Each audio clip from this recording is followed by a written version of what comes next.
म्हणजे अली आदिल शहाची आई बर का.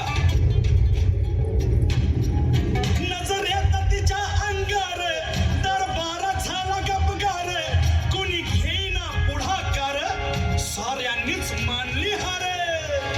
इतक्यात अचानक एक सरदार उठला, बोलला, हम लाएंगे शिवाजी को.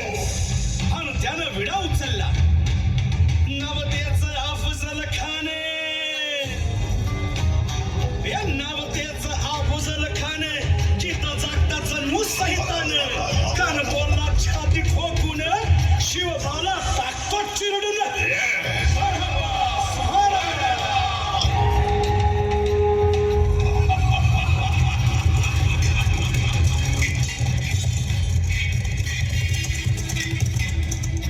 आता शिवबाचं काही खरं नाही. इकडं निजाम, तिकडं मोगल, पलीकडं इंग्रज, जो तो हेच बोलू लागला. महाराज, आपला जीव मोलाचा आहे. खानाचं सैन्य अफाट आहे, त्याच्यासमोर आपला टिकाव लागणं अवघड आहे. काही दिवसांसाठी आपण कुठेतरी अज्ञातस्थळी निघून जाऊ. काय म्हणाले रायबा? मासाहेब, आम्हाला आमच्या जीवाची पर्वा नाही. राजांचा जीव वाचणं गरजेचं आहे. रायबा, शिवबा केवळ आमचा पुत्र नाही, तर अवघ्या मराठी जनांचा स्वाभिमान आहे.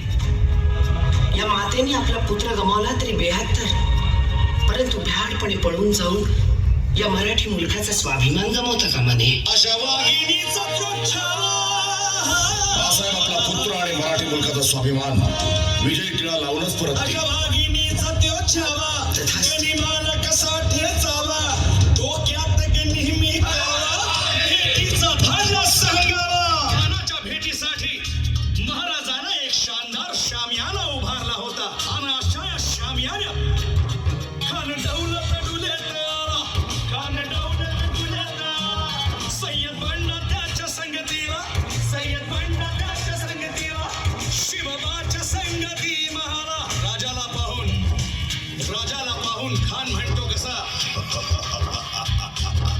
आओ आओ शिवाजी, आओ हमारे गले लग जाओ. खानानं राजाला आलिंगन दिलं आणि दगा केला.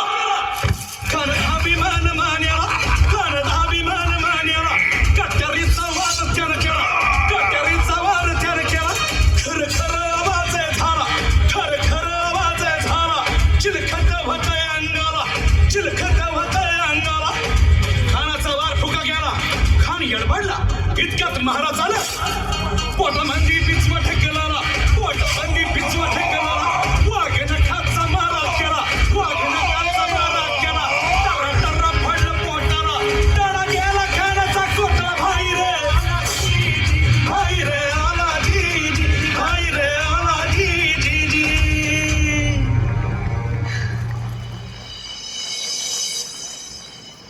अफजल खानाच्या वधानंतर महाराजांनी स्वराज्यवाढीची मोहीमच हाती घेतली. पाहता पाहता पन्हाळ्यापर्यंतचा प्रदेश जिंकून घेतला, कोकणही ताब्यात घेतले. सर्वत्र फक्त विजयच विजय दिसू लागला.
तानाजी मालुसुरे, सूर्याजी मालुसुरे, यसाजी कंक, सूर्याजी काकडे अशा या स्वराज्याच्या यज्ञकुंडात अनेक महावीरांनी शौर्याची, निष्ठेची, त्यागाची संविधा धारण करून आहुती घेतली. अशा कित्येक महावीरांनी पराक्रमाची पराकाष्ठा करत स्वराज्याचे एक एक दगड चिऱ्या पायऱ्या बसवल्या घडवल्या, एक एक बुरुज बांधला गेला आणि आता वेळ आली त्या बांधलेल्या भक्कम गडावर विजयश्री धारण केलेला भगवा ध्वज चढवण्याची, म्हणजेच आपल्या महाराजांच्या शिवरायांच्या